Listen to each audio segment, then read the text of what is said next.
Good morning, Arkin. It's kind of dark this morning. We're supposed to have some snow coming in later. I wanted to follow up a little bit here on my my reward series that I did last week. I ended it last week, a week ago actually. So I've had a couple of people reach out. A couple of people have asked me some specific questions and stuff. So when we're talking reward, one of the main questions I get is, do I have to walk around for the rest of my dog's life rewarding my dog with food? Do I have to feed my dog food out of my hand and out of a treat pouch for the rest of the dog's life everywhere I go in stores and stuff like that? So my answer to that is, it depends on the dog, okay? You are going to have to reward your dog for the rest of the dog's life in some form or fashion. How well you load the reward and how rewarding you make the reward in your dog's mind through classical conditioning, right? So it is how much you're going to have to reward. So if you look back at my video where I was explaining how to load the marker with my dog Kaya, you saw she could care less about the food. She wasn't out there for the food. She was out there to do bite work and for the tug, and she wanted to go through the tunnels and jump over the hurdles, and like, that's the fun stuff. That's the real reward for her. However, I was making her take the food reward. She took it, and she took it vigorously and enthusiastic, and she was more than happy to take it. And that's because I used food first to create the motivation and the ignition in the dog to want to work and to want to work for the food, right? So that's a conditioned response in the dog. The dog is conditioned that I have to take this food. This food is super awesome, rewarding. Like, you have to create that. And then depending on the dog, hopefully your dog has like some toy drive and things like that. Like, they want to play, they want to get a ball, they want to bite a tug, something like that. And then once the behaviors are clear in the dog's mind on what's going on for the reward, then you can start moving them into the higher value reward, which hopefully is toys, and it depends on the dog. What's up, Dakota? I covered Up Dog in an earlier video for you, Dakota, so there you go. Hopefully, though, once the behaviors are pretty static in the dog's mind, the dog understands what's going on, it understands what's expected of them, then you can move to the higher value rewards that are so high and the dog's so enthusiastic about them that it would be kind of impossible or really super hard to teach with those rewards. But once the behavior's clear in the dog's mind, then you can use the higher value rewards. You can take the toy with you into the store and use the toy instead of food. And then you can prolong those behaviors. You know, you may start out, rewarding the dog, playing tug, dropping a ball on the floor and letting them grab it in a store, 3 or 4 times while you're in there for 20 minutes. And then reward them in the parking lot before you put them in the truck. But you can build that through time. You can build sustained behavior. So the end goal is to be able to go into a store with your dog, perfect obedience for 30-40 minutes while you shop, no reward, check out, go to the truck, reward your dog for everything it just did for the last 30-40 minutes with, huge play, massive food reward, whatever it may be. We call that a jackpot at the end, right? So you're building that hope in your dog that it's coming. I know it's coming. I know my reward's coming. I just have to sustain behavior. I just have to keep doing what I know, what I'm being asked to do, and what I know is beneficial for me to do. But that takes time, okay? That's dog training.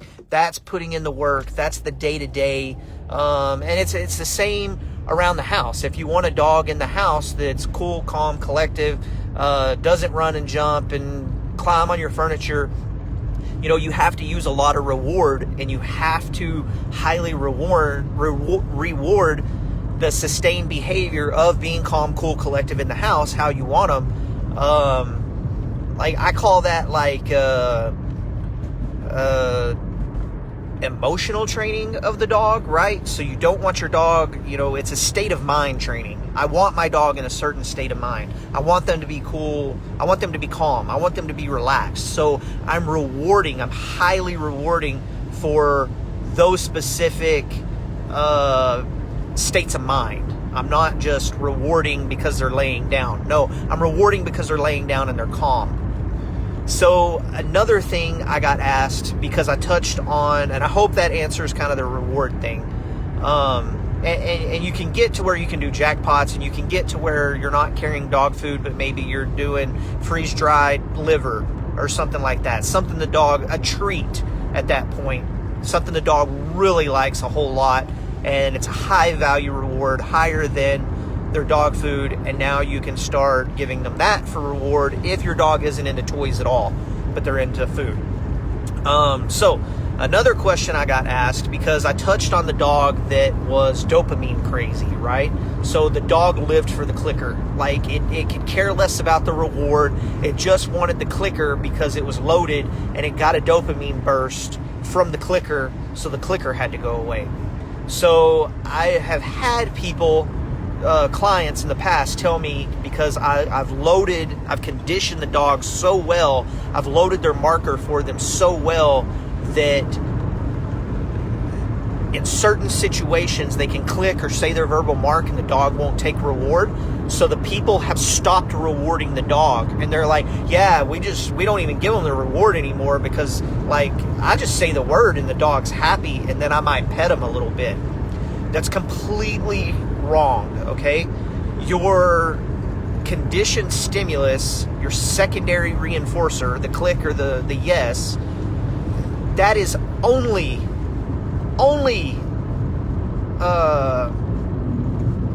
going to work if the reward follows. It's completely dependent on the follow-up, the primary reward, right? The food, the toy, it has to be there in some form or fashion. So if you, or if I, or if some other dog trainer has classically conditioned your dog, loaded a mark, and you've taken the dog home and you decide, well, man, I can just say yes, or I can just click this clicker and my dog's happy, so screw this giving them food, or forget this giving them a toy reward, you're going to mess that up. That is going to go extinct. One day you will click the clicker and your dog won't care. One day you will say yes and your dog will not care, because it's completely dependent on the primary reinforcer. Yes, you're going to get into situations where there's higher value stimulus in the environment. So you say yes, or you click the clicker. Hey, Diana, you say yes, or you click the clicker, and the dog won't take the reward. It's happy. It looks at you and it's like, oh yeah, I'm doing the right thing. But it could care less about the reward you have, because something or the environment itself is more rewarding.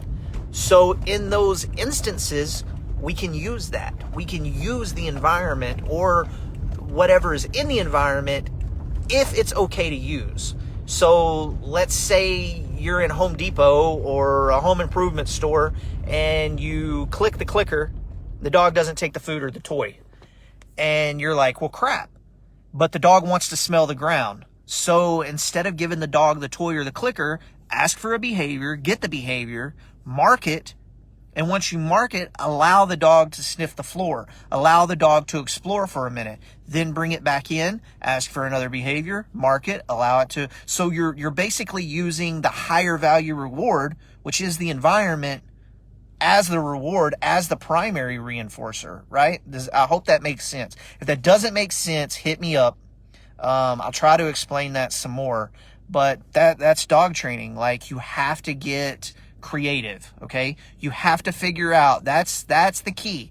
You have to figure out what is valuable to my dog in this moment, exactly in this instance. Now, sometimes you can't use what's in the environment or what's more rewarding for the dog. So like, maybe it's another dog and you don't want your dog associating with another dog because you don't want your dog learning that other dogs are more rewarding than I am.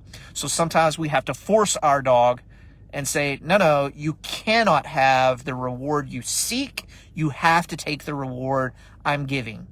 And if you don't take the reward that I'm offering and you don't want to engage with me, then you have to go away and be put up. That's the punishment part, okay? It's taking the dog away. It's taking the dog away from what it wants and showing the dog that, no, you can do these things. We can have fun. We can be out. We can be training. We can be doing all the things you love to do, but only dependent on you paying attention to me. And I hope that makes sense. Some things you can use, some things are bad and you can't use. If it's good and you can use it, use it. If it's bad and you can't use it, or it's not good for your dog or your situation, then don't use it. And that's it. And I hope that makes sense. If it doesn't, message me, hit me up. I'll explain further. Have a good day.